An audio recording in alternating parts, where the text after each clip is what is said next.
Hi everyone, this is Pooja Kandpal. Welcome to in my YouTube channel Infinity.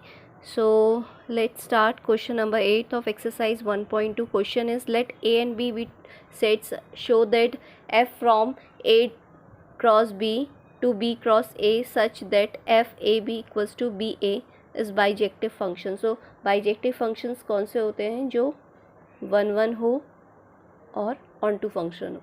ठीक है. 1 1 functions कौन से होते हैं? अगर डोमेन के हर एक एलिमेंट की अपनी एक इमेज हो को डोमेन में, तो वो 1 1 फंक्शन होते हैं. Okay. And onto functions कौन से होते हैं? अगर को डोमेन के हर एक एलिमेंट की अपनी एक प्री इमेज हो डोमेन में, तो वो ऑन टू फंक्शन होते हैं. ठीक है. तो स्टार्ट करते हैं. नॉर्मली हम किस तरीके से दिखाते हैं? Function from A to B. ठीक है. लेकिन यहाँ पर इस बार किस तरीके से दिया गया है? फंक्शन एफ फ्रॉम ए की जगह पे हमें ए क्रॉस बी दिया गया है, तो कंफ्यूज नहीं होना है. ए क्रॉस बी समझ लीजिए लाइक ए की तरह है. ठीक है. टू बी क्रॉस ए दिया गया है. अगर हम यहाँ पे ए हमारा फंक्शन है और इसका कोई एलिमेंट है एक्स, बी कोई फंक्शन है जिसका एलिमेंट वाई है, ए हमारा यहाँ पे डोमेन है, बी हमारा को डोमेन है. सिमिलरली ए क्रॉस बी के लिए हमें क्या दिया गया है? A B. ठीक है. कोडोमेन का एलिमेंट. और बी क्रॉस ए के लिए क्या दिया गया है? बी ए. यानी ए बी पुट करने पे फंक्शन में हमें इमेज क्या मिलती है? बी ए. कुछ इस तरीके से क्वेश्चन में कहा गया है. सो लेट करते हैं. Late x1 equals to a1 comma b1. x1 हमारा कोडोमेन का एलिमेंट है, जो हमारे पास क्या गिवन है क्वेश्चन के अकॉर्डिंग a1 b1. ठीक है. एंड x2 भी हमारा डोमेन का एलिमेंट है, जिसकी वैल्यू हमें क्या दी गई है? a2 comma b2. ओके. सो अगर ये हमारे डोमेन के एलिमेंट है, तो क्वेश्चन के अकॉर्डिंग ये हमारे पास a1 b1 है और x2 हमारा a2 b2 है.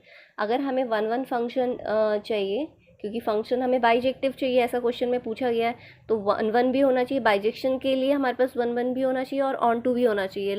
राइट. सो 1 1 के लिए कंडीशन क्या है? फॉर 1 1 कंडीशन है fx1 इक्वल्स टू fx2. अगर हम ऐसा लेकर चलते हैं तो इम्प्लाइज करता है x1 इक्वल्स टू x2 होना चाहिए. ठीक है. अगर x1 x2 हम लेके चल रहे हैं fx1 और fx2, तो वो x1 इक्वल्स टू x2 आना चाहिए. स्टार्ट करते हैं. फंक्शन f x1 हमारे पास क्या गिवन है? a1 comma b1. Okay. And equals to fx2 हमारे पास क्या गिवन है? a2 comma b2. ओके. अब ध्यान दीजिए, अगर मेरे पास यहाँ पर मैं साइड पे लिखती हूँ. अगर मेरे पास 1 1 के लिए, ओके, अगर मेरे पास x इक्वल्स टू y है, इस y को मैं fx भी लिख सकती हूँ. ओके, fx भी लिख सकती हूँ. तो अगर मेरे पास fx ये है, तो इसका मतलब क्या है? fx का मतलब y होता है, और इसके लिए y क्या है हमारे पास? ba. लेकिन ये a1 b1 है, तो यहाँ पर क्या आना चाहिए? b1 comma a1. इसके लिए हमारी इमेज ये बनी. डोमेन का एलिमेंट लिया, उसके लिए इमेज ये आई. सिमिलरली यहाँ पे ये डोमेन का एलिमेंट है, इसके लिए इमेज क्या आएगी according to question? b2 comma a2. क्योंकि अगर a कॉमा b डोमेन का एलिमेंट है, उसकी इमेज b a है. सिमिलरली अगर a1 b1 हमारा डोमेन का एलिमेंट है, तो उसकी इमेज कितनी होनी चाहिए? b1 a1. अगर a2 b2 हमारा डोमेन का एलिमेंट है, तो उसके लिए इमेज कितनी होनी चाहिए? b2 a2. ओके. लेकिन हमें क्या चाहिए? x1 x2 हमें चाहिए फिलहाल 1 1 शो करने के लिए. तो अब ध्यान दीजिए, ये हमें क्या शो कर रहा है? कि ऑर्डर यहाँ पर इक्वल है. अगर ऑर्डर इक्वल है तो एलिमेंट्स भी इक्वल होंगे. ध्यान दीजिए, अगर यहाँ पर ऑर्डर इक्वल है तो इम्प्लाइज करता है कि एलिमेंट भी इक्वल होंगे. ठीक है. अगर एलिमेंट्स इक्वल हैं तो वो इम्प्लाइज करते हैं ऑर्डर इक्वल होना चाहिए. ठीक है. तो यहाँ पे ऑर्डर फिलहाल इक्वल है, तो इसके एलिमेंट्स भी इक्वल होंगे. यानी b1 equals to b2, b1 b2 के इक्वल होगा. And a1 equals to a2, a1 a2 के इक्वल होगा.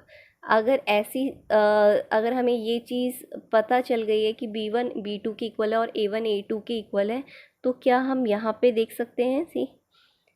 अगर b1 b2 के इक्वल है, b1 b2 के इक्वल, ठीक है, पोजीशन भी देखिए, B1 B2 के इक्वल बिल्कुल सही है, A1 A2 के इक्वल है, A1 A2 के इक्वल है। तो मैं अगर मेरे पास एलिमेंट्स है तो ऑर्डर अपने आप इक्वल हो जाएंगे, ठीक है। यहाँ पे ऑर्डर इक्वल था, मैंने एलिमेंट्स इक्वल करे। अब मेरे पास एलिमेंट्स इक्वल है, अब मैं इसके अकॉर्डिंग मुझे ऑर्डर भी मिल गए। तो ऑर्डर क्या हो जाएगा, A1 B1 equal to A2 B2, ठीक है। समझ में आया ये आपको। मेरे पास यहाँ से ऑर्डर आया, ऑर्डर से मैंने एलिमेंट्स लिए। अब एलिमेंट्स के अकॉर्डिंग ये सिचुएशन बिल्कुल फिट बैठ रही थी कुछ इस सिचुएशन के लिए, ठीक है। तो A1 B1 equal to A2 B2, ठीक है। तो ऑर्डर इक्वल हो गया। अब ध्यान दीजिए, हम लेकर क्या चले थे, fx1 इक्वल टू fx2, और x1 x2 मेरे पास आ गया है, ठीक है। This is our x1 equals to x2। तो यहाँ से पता चलता है देयरफॉर f इज़ 1 1। फंक्शन हमारे पास क्या है, 1 1 है, ठीक है। Next check for onto, क्योंकि हमें फंक्शन बाइजेक्टिव प्रूफ करना है ना। फॉर फंक्शन ऑन टू हमें क्या करना है, ध्यान दीजिए। फंक्शन ऑन टू प्रूफ करने के लिए f(x) हमेशा किसके इक्वल आना चाहिए, y के इक्वल आना चाहिए, ऐसा ऑन टू कहता है। इसका मतलब है अगर हमारे पास कोई दो सेट है, इसके हर एक एलिमेंट की अपनी यहाँ प्री इमेज होनी चाहिए। अगर हर एक एलिमेंट कहीं ना कहीं इंगेज्ड है डोमेन के हर एक एलिमेंट के साथ, तो ये फंक्शन ऑन टू कहलाएगा। ओके, तो ये हमें चेक करना पड़ेगा। सी, अब मुझे पता है कि B क्रॉस A, ठीक है, हर y जो यहाँ पर है हमारे पास, हर एक y जो यहाँ पर है, चाहे वो y1 हो, y2 हो, y3 हो, ठीक है, हर एक y कहाँ से बिलोंग करेगा, B क्रॉस A से, जो हमारा सेकंड सेट है, ठीक है। ऐसा क्वेश्चन में बोला है, यहाँ पे आप देख सकते हैं, ठीक है। तो इसका मतलब है y किसके इक्वल होना चाहिए, B कॉमा A के, ठीक है। Similarly okay, also x belong करता है कहाँ पे, यहाँ पे। x हमारा यहाँ बिलोंग कर रहा है, यानी डोमेन में, ठीक है। तो डोमेन के लिए हमें क्या गिवन है, situation A cross B, A cross B। So x किसके इक्वल होना चाहिए, A कॉमा B, ऐसा क्वेश्चन में कहा गया है। ओके, तो अगर ऐसा है सच दैट fx, मैं fx में पुट कर रही हूँ वैल्यू, ठीक है, f as it is, x की जगह पे मैं a कॉमा b लिख सकती हूँ, बिल्कुल लिख सकती हूँ। और f a कॉमा b किसके इक्वल है, हमने यहाँ पे भी देखा था, f a कॉमा b हमारा b कॉमा a के इक्वल है। तो यानी f a कॉमा b हमारा किसके इक्वल आ जाएगा, b कॉमा a के। और b कॉमा a कौन है, b कॉमा a हमारे पास y है, ठीक है। तो ये y आ गया है, तो यानी fx हमें कितना मिल गया है, इक्वल्स टू y। तो ये ऑन टू की कंडीशन भी सेटिस्फाई हो रही है, therefore function is onto. यानी यहाँ से हम कह सकते हैं दोनों सिचुएशन से, hence our function is bijective. Function bijective है क्योंकि ये 1 1 भी है और ऑन टू भी है। Okay, so this was our question number 8. Now next question is that let function from n to n represent natural number, okay, be defined by fn, n plus 1 upon 2 if n is odd, n upon 2 if n is even. For all n belongs to capital N means natural number. State whether the function f is bijective. Bijective means we have to prove function is 1 1 and on to also.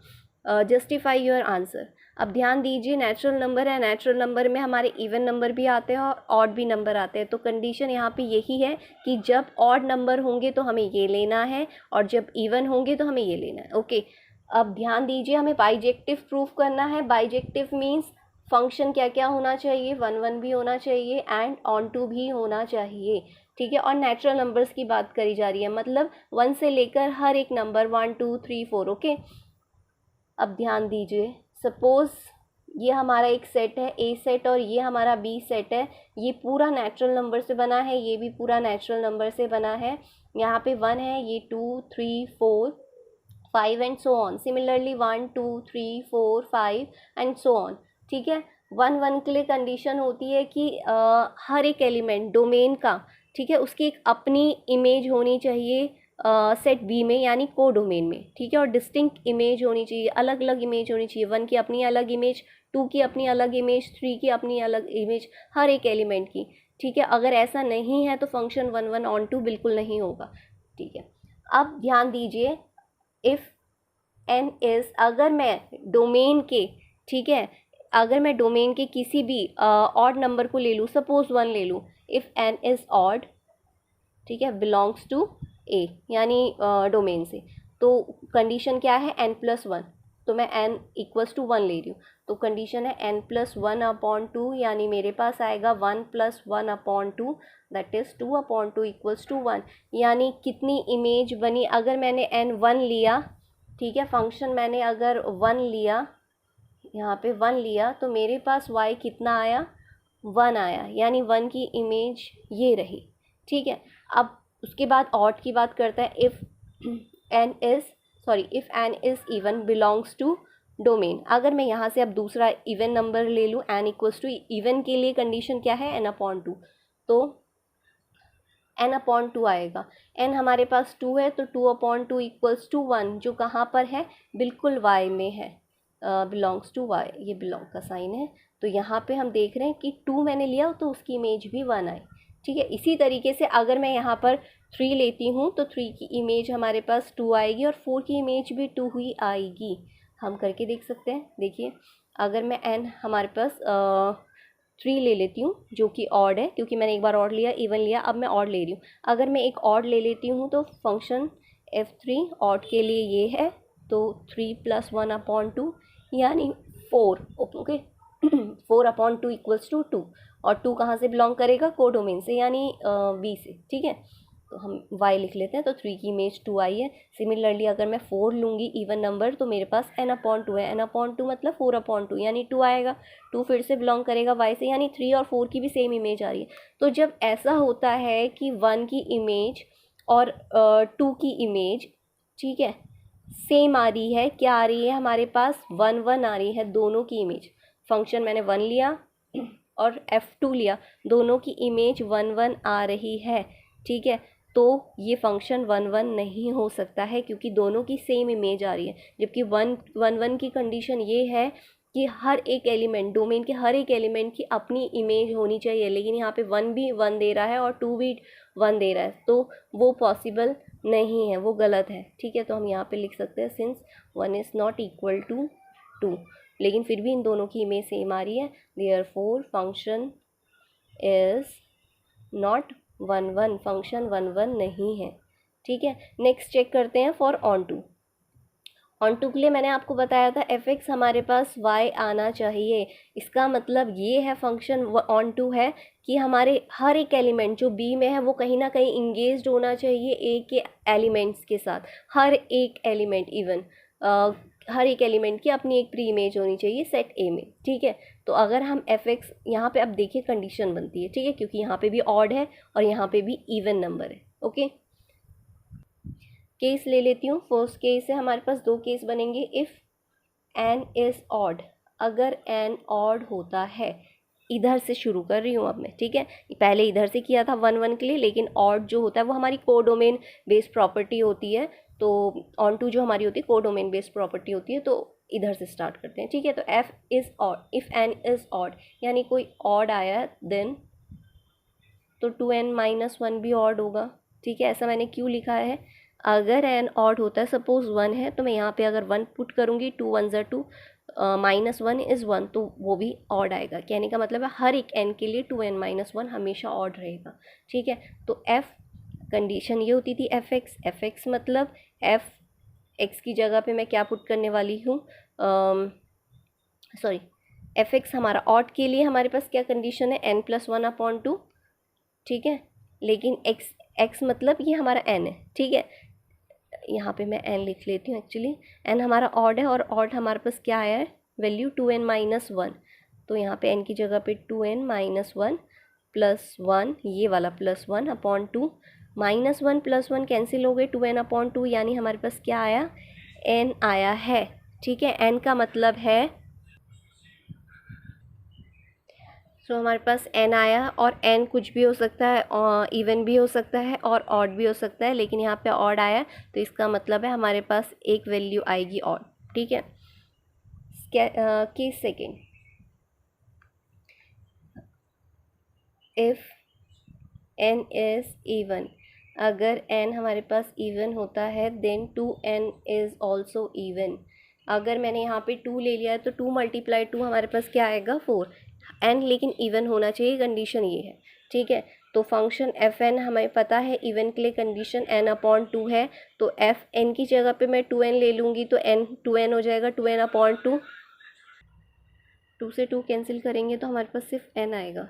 ठीक है। तो again even रखने पर भी हमें n मिल रहा है, odd रखने पे भी n मिल रहा है, यानी हर एक वैल्यू जो हमारे को डोमेन में होगी कहीं ना कहीं हर एक एलिमेंट के साथ इंगेज होगी, क्योंकि n ऑड भी है और इवन भी है। तो आप देख रहे हैं यहाँ पे हर एक वैल्यू की ऑड वैल्यू भी है, odd value odd yes value भी आएगी, और ऑड सॉरी इवन भी वैल्यू आएगी। ठीक है, दोनों आएगी। तो n हमारे पास ऑड भी है और इवन भी है। ठीक है। तो इसका मतलब है फंक्शन हमारा क्या है, इज़ ऑन टू। बट 1 1 नहीं था, तो अगर 1 1 नहीं है बट ऑन टू है तो फंक्शन हम फिर भी कहेंगे कि बाइजेक्टिव नहीं है। Hence function is not bijective. Clear, bijective नहीं है फंक्शन।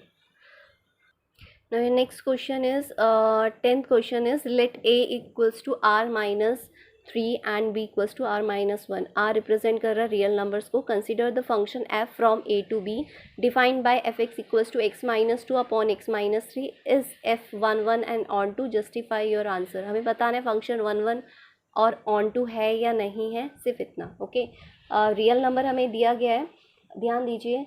1 1 और ऑन टू के लिए कंडीशन 2 है, फंक्शन बाइजेक्टिव तब होता है 1 1 और ऑन टू हो। अगर 1 1 के लिए कंडीशन क्या है, 1 1 की कंडीशन ये है कि अगर हम fx1 इक्वल टू fx2 लेके चलते हैं तो x1 इक्वल टू x2 आना चाहिए, ऐसा 1 1 की कंडीशन कहती है।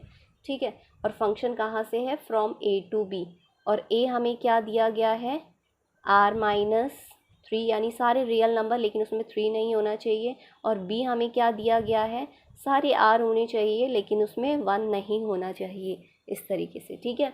तो 1 1 के लिए चेक करते हैं, fx1 लेके चलते हैं। fx1 का मतलब है fx अगर इतना है तो fx1 कितना होना चाहिए, x1 minus 2 upon x1 minus 3। और fx2 कितना होना चाहिए, fx2 होना चाहिए यहाँ पे x2 minus 2 upon x2 minus 3। ठीक है। अब हमें पता है अगर फंक्शन हमारे पास ये है, ठीक है, यहाँ पे f नहीं आएगा सी, क्योंकि fx1 हमारा ये वैल्यू है, fx2 हमारी ये वैल्यू है। ठीक है। क्रॉस मल्टीप्लाई करते हैं तो x1 माइनस 2 की मल्टीप्लाई किससे हो जाएगी, x2 माइनस 3, क्योंकि क्रॉस मल्टीप्लाई कर रहे हैं, और x2 माइनस 2 की मल्टीप्लाई x1 माइनस 3 से। ओके। तो मल्टीप्लाई करते हैं x1 x2 माइनस x1 की मल्टीप्लाई 3 से 3x1 minus 2x2 and minus minus plus 6, क्योंकि 2 3 ज़ा 6 होता है, equals to x2 minus x1, यानी x1 x2 हो जाएगा। x2 की 3x से करेंगे 3x2 minus 2x1 minus minus plus 6 से 6 कैंसिल, x12 कैंसिल। अब ध्यान दीजिए x1 वाले एक साइड ले लीजिए, x2 वाले एक साइड, तो माइनस 3x1, x1 इधर लेके आएंगे तो प्लस 2x1, x2 उधर ले जाएंगे तो 2x2 पॉजिटिव हो जाएगा, और ये minus 3x2 as it is. 3x1 में से 2x1 गया तो हमारे पास x1 बचेगा नेगेटिव का, यहाँ पे माइनस x2 बचेगा 1x2, माइनस से माइनस कैंसिल, तो x1 इक्वल्स टू x2। तो कंडीशन हमने क्या शुरुआत कहाँ से करी थी, fx1 इक्वल टू fx2 से, और लास्ट में हमारे पास क्या बचा, x1 minus x2। So it implies that our function is 1 1। Okay, hence function is 1 1। Clear है। नाउ फॉर ऑन टू के लिए कंडीशन क्या बताई गई थी कि fx जो है वो हमारा किसके इक्वल आना चाहिए, y के इक्वल आना चाहिए, और हमारे पास fx क्या गिवन है, x minus 2 upon x minus 3। अब ध्यान दीजिए fx को हम y भी कहते हैं, तो इस fx की जगह पे मैं y लिख सकती हूँ। ठीक है।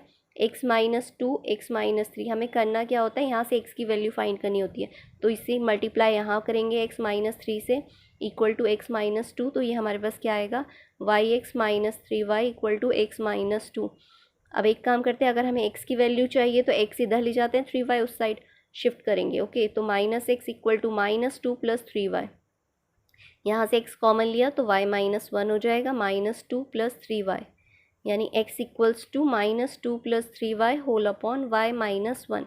लेकिन मुझे ये पॉजिटिव चाहिए, तो एक काम करते हैं, ओके इसे ऐसे ही रहने देते हैं फिलहाल, थोड़ा सा प्रॉपर लिख लेते हैं, three y minus two whole upon y minus one. ठीक है, यानी y की हर एक वैल्यू पुट करने पे, y ध्यान रखिएगा, y के लिए हमें बना कर रखा है, y हमारा b है क्योंकि फंक्शन a टू b है, यानी b में सारे एलिमेंट्स कौन से होंगे, y वाले। ठीक है, और कंडीशन क्या है, b के r माइनस वन सारे रियल नंबर होंगे लेकिन वन नहीं होगा, तो यानी यहाँ पे हम y में वन नहीं पुट कर सकते, अगर मैंने वन पुट किया तो ये नॉट डिफाइन आ जाएगा, इसीलिए वहाँ पे पहले ही हमें कंडीशन दी कि y हम इक्वल्स टू वन नहीं पुट करेंगे, यानी यहाँ पे हम जो भी y की इमेज पुट करेंगे एक्सेप्ट वन, ठीक है, वो उन सब की प्री इमेज अपनी x में होगी, यानी डोमेन में होगी, और डोमेन हमारा क्या है, एक ए, यानी ये सब के सब कहीं ना कहीं रिलेट करेंगे ए के साथ। ठीक है, लेकिन अगर इस तरीके से भी क्लियर नहीं हो रहा है कि कैसे ये वैल्यूज़ आएंगी, तो एक काम करते हैं, x की वैल्यू यहाँ पुट करते हैं, और अगर ये हमारे पास y आ जाता है तो इसका मतलब हमारा फंक्शन ऑन टू है, या हमने इसे वेरीफाई कर लिया कि ये सही आंसर है। ठीक है, तो हमारे पास f(x) कितना था स्टार्टिंग में, x minus two upon x minus three, x की वैल्यू पुट करनी है यहाँ पे। ठीक है, तो three y minus two upon y minus one minus two upon x की जगह पे three y minus two upon y minus one, LCM लेंगे। ठीक है, तो ऊपर वाई माइनस वन आ जाएगा, three y minus two minus two y plus two. ठीक है, यहाँ पे मैंने साइन ब्रैकेट के अंदर आएंगे तो चेंज हो जाएगा, वाई माइनस वन एलसीएम आएगा, तो three y minus two minus y plus one. अब यहाँ पे देख लेंगे क्या कैंसिल हो रहा है, थ्री वाई में से टू वाई गया तो हमारे इससे तो ये कैंसिल हो गया। ठीक है, थ्री वाई में से टू वाई गया तो वाई बचेगा, टू से टू कैंसिल हो गया है, थ्री वाई में से ध्यान दीजिए यहाँ पे एक मिस्टेक हो गई है, यहाँ पे एक्चुअली थ्री था हमारे पास, ये देखिए। ठीक है, तो यहाँ पे हमारे पास माइनस थ्री वाई आएगा और पॉजिटिव थ्री आएगा। ठीक है, तो थ्री वाई और थ्री वाई कैंसिल हो गया है अपॉन में, और थ्री में से टू गया, वन आया, यानी f(x) हम लेके चले थे और f(x) हमारे पास कितना आ गया, y। इसका मतलब बिल्कुल x की वैल्यू यही है हमारे पास, और ये हर किसी इसकी एक अपनी प्री इमेज होगी डोमेन में। ठीक है, तो यहाँ से पता चलता है therefore function is onto, function onto भी है और वन वन भी है। Okay, so this was our question number 10th। Now 11th question, यानी second last. Okay, so question says that let f from r to r be defined as fx equals to x power 4। यहाँ पे option दिए गए हैं चार आपको, f is 1 1 on to, f is many 1 on to, f is 1 1 but not on to, f is neither 1 1 nor on to। यहाँ पे हमें एक ऑप्शन चूज़ करना है, तो हम पहले चेक करेंगे कि 1 1 है या नहीं, अगर 1 1 नहीं होता है तो मैनी 1 होता है। ठीक है, फिर उसके बाद ऑन टू चेक करेंगे, अगर ऑन टू नहीं होता है तो इनटू फंक्शन होता है। ठीक है, तो let's start, fx equals to x4। अब ध्यान दीजिए, मैं यहाँ पे सेट की हेल्प से इसे शो करूँगी, क्योंकि यहाँ पे हमें आंसर देना है। ठीक है, जस्टिफाई नहीं करना है, तो यहाँ पे मैं अभी डायरेक्ट सेट की हेल्प से लूँगी। आर है, रियल नंबर है हमारे पास सेट। ठीक है, ये पूरे आर है। ओके, एक्स हमारे पास 4 है, तो मैं यहाँ पे सोच सकती हूँ माइनस टू भी होगा, माइनस वन भी होगा, वन भी होगा, ज़ीरो भी होगा, सॉरी ज़ीरो भी होगा, वन भी होगा, टू भी होगा। Similarly minus two, minus one, 0 1 2 3 4 5 6 7 8 भी होगा, 9 10, ठीक है, सो ऑन। रियल नंबर है, कुछ भी हो सकते हैं। डोमेन में हर रियल नंबर है, तो हम x कहाँ से लेंगे, x हमारा डोमेन है जो रियल नंबर है, तो x सबसे पहले हम सपोज लेते हैं -2। ठीक है, मैं -2 लेती हूँ, तो f(x) अगर मैं -2 पुट करूँगी तो -2 की वैल्यू हमारे को डोमेन में कितनी आएगी, -2 पावर 4 इज़ 16, पॉजिटिव 16। ठीक है, तो -2 के लिए कहीं ना कहीं 16 होगा, 10 यहाँ पे 16 भी होगा, ज़रूर होगा, तो -2 के लिए 16 आ रही है। ठीक है, ओके। नेक्स्ट हम मैं एक काम करती हूँ, मैं 2 ले लेती हूँ। ठीक है, तो 2 की पावर 4 भी हमारी क्या होगी 16, यानी 2 की वैल्यू भी एक्चुअली 16 आ रही है। ठीक है, सिमिलरली अगर f -1 ले लूँ तो -1 की पावर 4 हमारे पास कितना आएगा 1 आएगा, और f1 ले लूँ तो 1 की पावर 4 भी हमारे पास 1 आएगा। तो इसका मतलब है -1 की भी सेम वैल्यू है और -1 की भी। ठीक है, -1 और 1 की दोनों की सेम इमेज आ रही है। ठीक है, तो 1 फंक्शन ये कहता है कि हर एक एलिमेंट, डोमेन के हर एक एलिमेंट की अपनी इमेज होनी चाहिए। लेकिन यहाँ पे आप देख रहे हैं दो डिफरेंट एलिमेंट की जो डोमेन से हैं उनकी सेम इमेज आ रही है। ठीक है, देयरफॉर मैं यहाँ पे लिख देती हूँ fx1 = fx2। fx1 मैंने -1 लिया और f1 लिया। ठीक है, लेकिन इनकी वैल्यू हमारे पास सेम आ गई, 1 1 आ गई, but -1 is not equal to 1, therefore function is not 1 1। Function फ़िलहाल 1 1 नहीं है। ओके, ठीक है, तो इसका मतलब है अब सेकंड चेक करते हैं ऑन टू के लिए। ऑन टू के लिए कंडीशन ये है कि fx = y होना चाहिए, यानी हर एक एलिमेंट जो हमारे पास को डोमेन का होगा उसकी एक अपनी प्री इमेज होनी चाहिए यहाँ पे। लेकिन हम देख रहे हैं कि हमारे पास 4 पावर है, तो कहीं ना कहीं सारी वैल्यूज़ पॉजिटिव ही आएगी डोमेन में, सारी वैल्यूज़ पॉजिटिव ही आएगी। तो कहीं ना कहीं नेगेटिव भी तो है रियल नंबर, क्योंकि रियल नंबर तो नेगेटिव वैल्यूज़ भी कंटेन करता है। ठीक है, तो नेगेटिव वैल्यूज़ रह जाएंगी। ठीक है, तो हम यहाँ पे लिख देंगे since only positive values has pre image in domain, but negative values has no pre-image in domain, therefore function is not onto इसलिए नहीं हुआ है क्योंकि कुछ एलिमेंट्स बच गए हैं कोडोमेन के जिनकी अपनी एक प्री इमेज नहीं है, इसीलिए फंक्शन ऑन टू नहीं है। तो ना ही 1 1 है ना ही ऑन टू है, तो हमारा जो डी ऑप्शन है function is neither 1 1 nor onto, वो बिल्कुल करेक्ट है। ओके, सो इसके लिए डी ऑप्शन होगा। Now last question number 12 is function from R to R। Function हमारे पास 3x है। फिर से हम इसे ध्यान दीजिए, अगर हमें 1 1 फाइंड करना है तो हमें fx1 = fx2 होना चाहिए। ठीक है, fx1 मतलब 3x1 = 3x2, 3 से 3 कैंसिल हो गया, x1 = x2, यानी हर एक वैल्यू के लिए जो डोमेन से उसकी एक अपनी प्री इमेज होगी, उसकी एक अपनी इमेज होगी डोमेन में। तो फंक्शन 1 1 है, देयरफॉर फंक्शन इज़ 1 1। आप कोई भी वैल्यूज़ लो उसकी एक अपनी इमेज होगी कोडोमेन में। नाउ फॉर ऑन टू के लिए चेक करते हैं। ऑन टू के लिए हमें पता है fx = y होता है। इसका मतलब है सेट में, कोडोमेन में, सेट के दूसरे सेट में सारे एलिमेंट्स जो होंगे उनकी अपनी एक प्री इमेज होनी चाहिए यहाँ पर। ठीक है, तो यहाँ पे फंक्शन 1 1 था, fx = y, और fx हमारे पास कितना है 3x = y, यानी x = कितना हो जाएगा y/3, क्योंकि याद रखना ऑन टू में पहले x की वैल्यू निकालते हैं फिर उसके बाद उसे पुट करते हैं fx में। ठीक है, तो fx हमारे पास कितना है 3x, यानी 3 × x की वैल्यू y/3। तो आप देख रहे हैं 3 से 3 कैंसिल हुआ, y आ गया, यानी fx हमारे पास वापस y आ गया है। इसका मतलब है फंक्शन ऑन टू है। यहाँ पे जितने भी एलिमेंट्स होंगे उनकी एक अपनी प्री इमेज होगी यहाँ पर। ठीक है, तो फंक्शन हमारे पास क्या हुआ ऑन टू भी, therefore function is 1 1 and on to.